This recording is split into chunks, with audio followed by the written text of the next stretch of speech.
Hello, welcome back again. So, in today's video, we'll be chatting about how to prepare for Celpip speaking test. This is the last segment of the Celpip test, and I'm sharing based of my experience. If you have not watched the three previous video based on the reading test, the writing test, the listening test, please do go back to the playlist, which will be linked in the comments below, and watch the series for the previous test and the strategies that will be able to help you. All right, for the speaking test, here are a few things that you need to take note of. Before you start preparing for your test or before your test date, I'm assuming you would have ample time to actually prepare for your test. So here are a few items that I will suggest you will need towards preparing for the test. The first is having a scrap paper, a pen or pencil, having a timer, and also a recorder. You can use your phone to record yourself. That way, you'll be able to play back the audio and see the areas that you need to improve on. Also bear in mind that the just like the writing test, the speaking test also have the performance standard for the speaking. So you need to use the performance standard, which I will show you in the next slide. So there are four factors that the markers or the graders will usually use to grade your performance. The first will be the content in terms of the ideas. When you're asked a question, how you're able to develop ideas, support your ideas with other examples and details to back it up and make your ideas more coherent and organized in such a way that anybody listening to you will be able to acknowledge the fact that you have a great command of English. You also need to think about your vocabulary. One thing I would always say here is it doesn't have to be so complex, but just make sure that you're following like the different sentence structure. You're not repeating words. Try to diversify your vocabulary. Make sure there's so much precision and accuracy. At this point, it's not even about phonetics. I mean, that's important and that's great if you can do that, but it's more about speaking clearly to the point where anybody will be able to understand you, and would be also able to appreciate the ideas and the points that you're actually discussing. The other thing would be readability, like if they're to transcribe for and transcribe the audio, for instance, would he have spelling issues? Would he have issues with transitions? Like maybe repeating words, and also you need to also think about the task fulfillment in terms of the tones. So are you speaking to a friend? If you're speaking to a friend, the tone that you'll be using to speak to your friend will be quite different from the tone that you'll be using to speak to your boss at work. So you need to be mindful of this test performance as well. All right, so we'll get into it. So the speaking test actually has eight components. So the first one has to do with giving advice. So for the first component of the test, you will be giving advice to anybody, to be honest. Um, so usually the preparation time for the giving advice is 30 seconds. And then the speaking time will be 60 seconds. So in this test, you're expected um, to fulfill like the questions that you're being asked, and for you to make sure that you're speaking directly to the person. Here I would suggest if you can give at least two or three suggestions to the person's problem, that would be great. So in speaking, remembering you're the one giving advice, the other person is the one that has a problem that needs an advice. So here I would suggest you go back and look at some vocabularies that you can use to speak to um situations where you're giving someone an advice.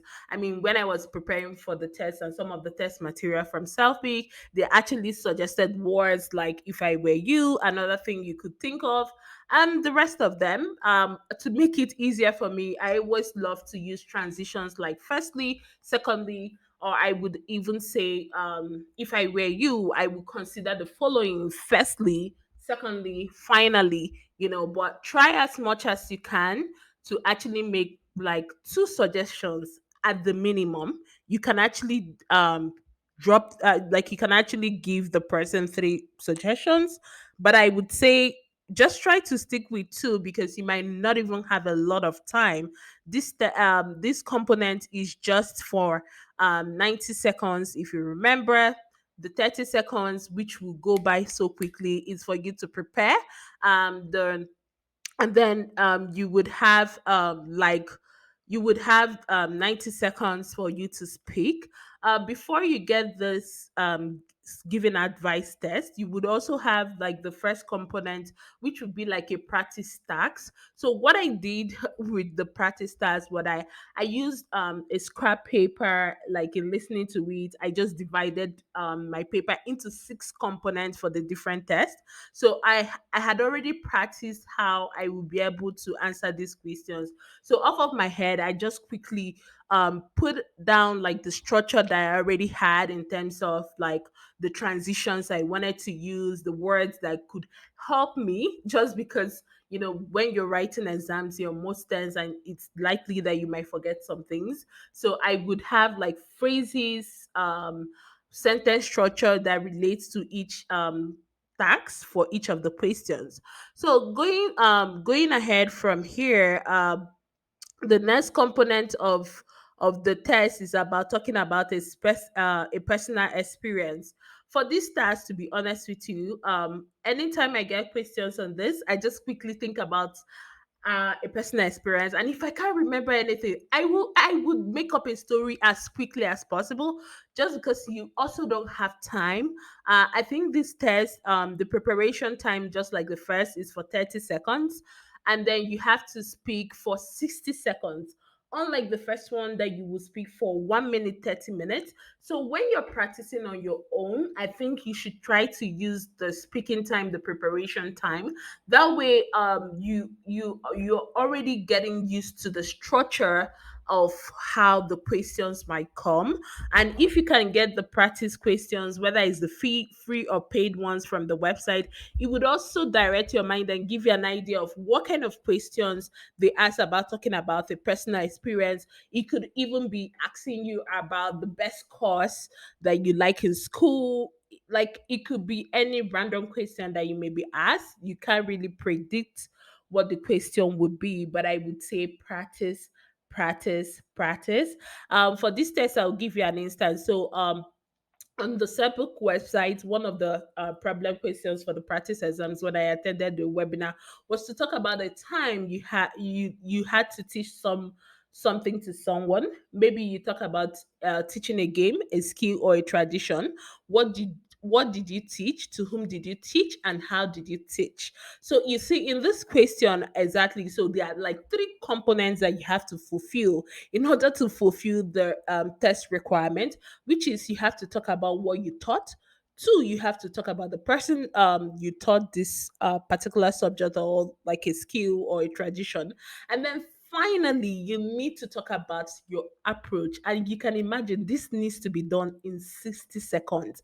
And you have to be as descriptive as possible in order to get your listeners' attention, and at the same time making sure um, that you're meeting the test requirement. And also bear in mind that talking about your personal experience is about a past situation. So most of the words that you be using here and the sentence structure or the tenses would most likely be in the past tense. So you will use more of past tense than present tense for this one. All right, so we'll move over to part three. So for part three, you will have a picture. So this picture can be picture of the mall, it could be picture of the airport, like it could be a picture of a scene. So you are actually looking at this illustration and you need to describe what is going on. So I when I was preparing for the test, I would get like some newspaper, or like I could be walking around the neighborhood. I would just off of my head try to describe the scene and what I see. So you don't have to describe every single thing you see on the picture. Like once you see the picture, you should decide, okay, you know what? One, two, three. That's what I'm going to talk about. Or one, two. That's what I'm most confident about to talk about. I remember that you have to paint a picture. So you're going to use descriptive words. You're going to talk about maybe emotions, movement. But remember, you're not predicting here. The place where you'll be required to predict is in part four, and you'll most likely be getting the same picture that is similar to part three. I got the same picture as of when I wrote. I don't know if this has changed, but this video is based on when I wrote this exam. You can always check the Celpip exam, but this is in no way replacing like the webinars that you attend.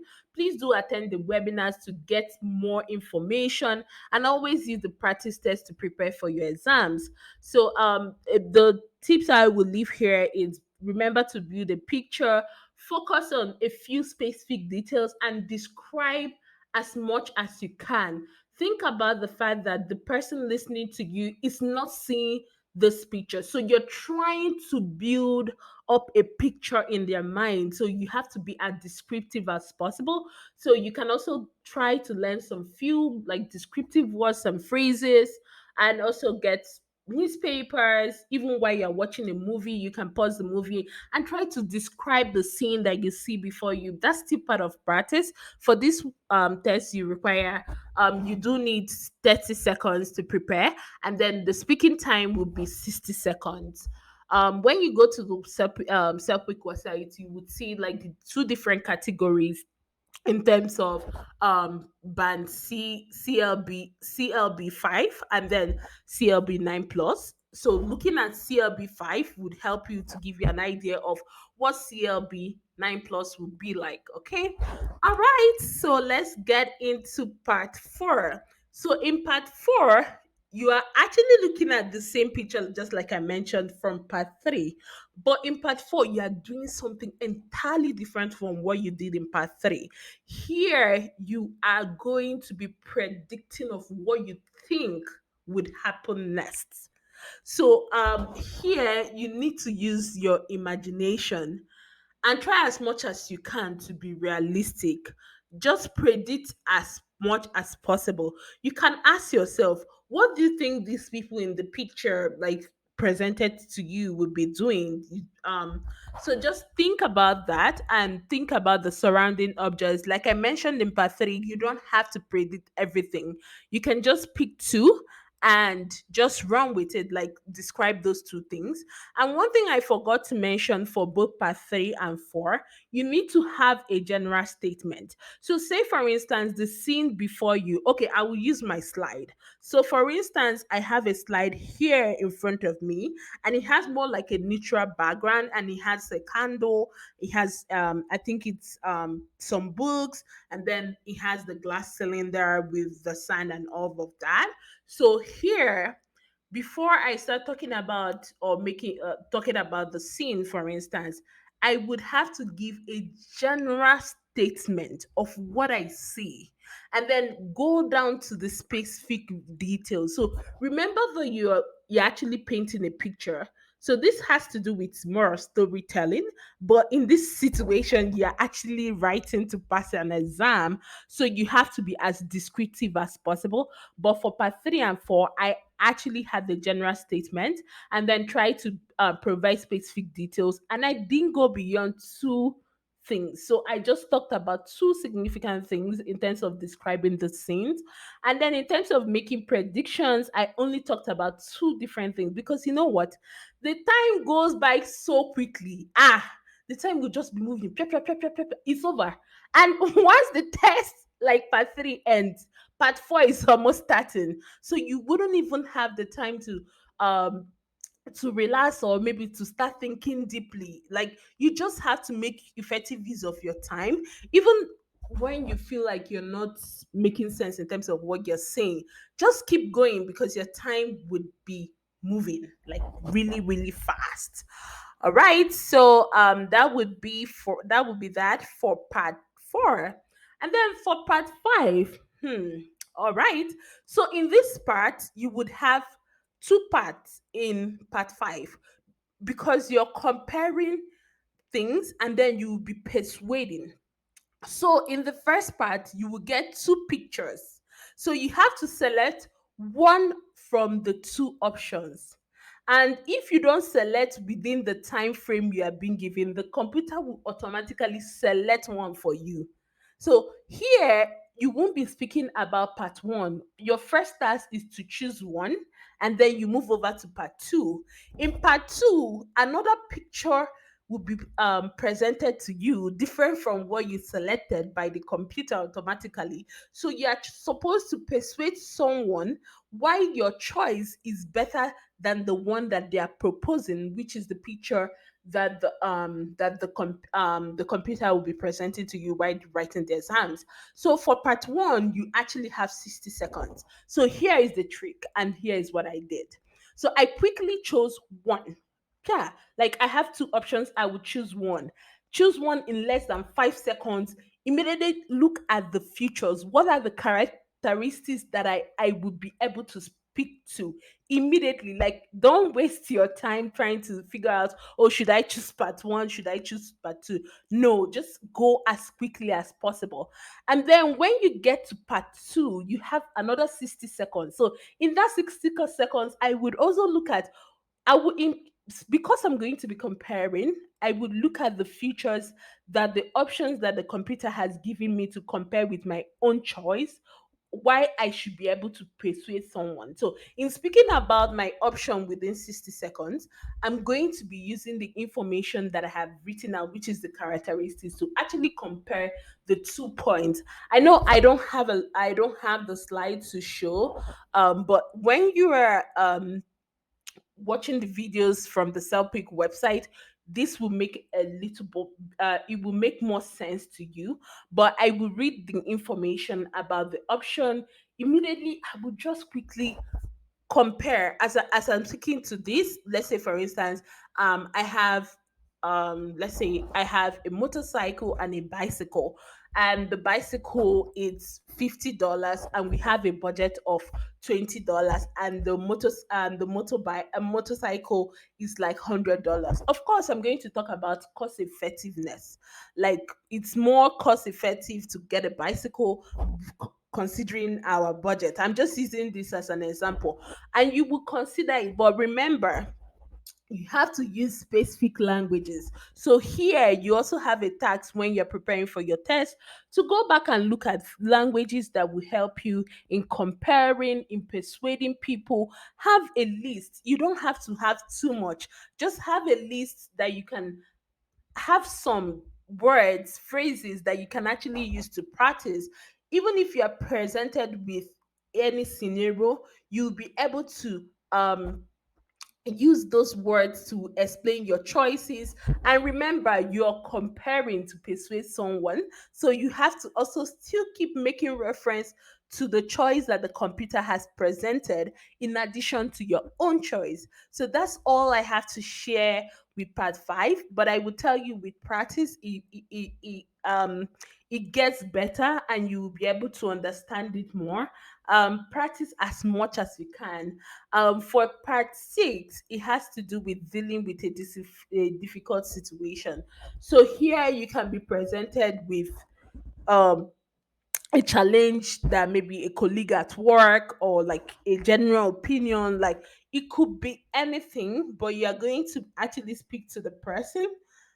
So it has to be in a respectful manner. Like, you have to think about the tone. If you're speaking to a family member, it's a different tone as opposed to when you're speaking to a customer who has a problem with let's say, like an item that they bought from the store, and you're working as a customer service representative or a manager, for instance. So here you have to explain your decision. Always provide reasons to support your decision. So remember, this person is in a difficult situation, so you have to be respectful in the way you speak, and the tone that you use to speak to the person is also very important. The preparation time for this task is 60 seconds, and the recording time is also 60 seconds. So you would have 60 seconds to prepare, and then 60 seconds to speak. So you would actually get two options. So I'll give you an instance from the Celpip website. So there's this scenario I have here. So it says a customer comes into your store where you work. He wants to return a shirt that is ripped. Your co-worker will not return the shirt because the customer has won it. The customer is arguing that the shirt was of poor quality and should not have ripped so easily. Therefore it should be returned. Now choose one option. Either talk to your co-worker or explain why the shirt should be returned, or talk to the customer, explain why the shirt cannot be returned. So you see, you actually have to choose one, and you have to support your position with the reason why you chose which of the options that you chose. All right, so now to the second to the last segment of the test is about expressing opinion. Here, you might be given like a statement, like for instance, do you think that the government should limit how much money how much money company bosses make? Now explain your reasons. You have 30 seconds. So this is more like an opinion piece, so you have to decide quickly what your answer will be. Is it a yes or no? Give about 2 to 3 reasons to support your position, and for every reason you give, always make sure that you have a specific details. It's not just enough to say, oh, bosses should be limited in how much they pay. No. What is your reason? Are you thinking about the effectiveness of maybe paying them more, for instance, and that would maybe increase productivity at work? You just have to present your ideas in a very logical manner. Remember to use transitions, and also remember that your reasons has to be supported with more details in order to actually give your examiner the impression that you can actually communicate and speak English coherently. And then the final component of the speaking test is describing an unusual situation. So for this test, you do have 30 seconds to prepare, and the speaking time will be 60 seconds. So here you might be given a situation where you have to speak to a friend, or you can speak to a colleague, but here you're going to be describing what you see, and it would be like an unusual situation. Like you have to describe a picture of, it could be an item. I know during mine I got a jacket, I had to describe the jacket, and then you have to describe it to someone else. So remember, you're speaking to someone, so you have to address the person by starting with the person's name. Hello, Chidima. Hi, this person. And then you need to talk about the unique things that you're seeing from the picture before you. You don't have to speak about every single thing. Just pick out the unique things. Is it the colors? Can you describe 1, 2, 3 things? Because you only have 60 seconds. So you just have to work smartly when you're answering this test and other tests. So you don't have to speak to every single thing, but you just have to try as much as you can to focus on the things you can describe well, and do it well in terms of using the right vocabulary, using the phrases, transition words. Try to learn how to describe situations that or describe a scene that is really an unusual to you. And with that, I have come to the end of the Celpip video series. Thank you so much for sticking around and watching to the end. I do hope that this helps you towards improving and passing your Celpip exams. I look forward to hearing back from you and hearing all the good news and all the success stories, because we're going to pass. I'm wishing you all the best. Don't forget to like and subscribe, and stay blessed. Thank you once more, and have a wonderful day ahead. With love, Chidima.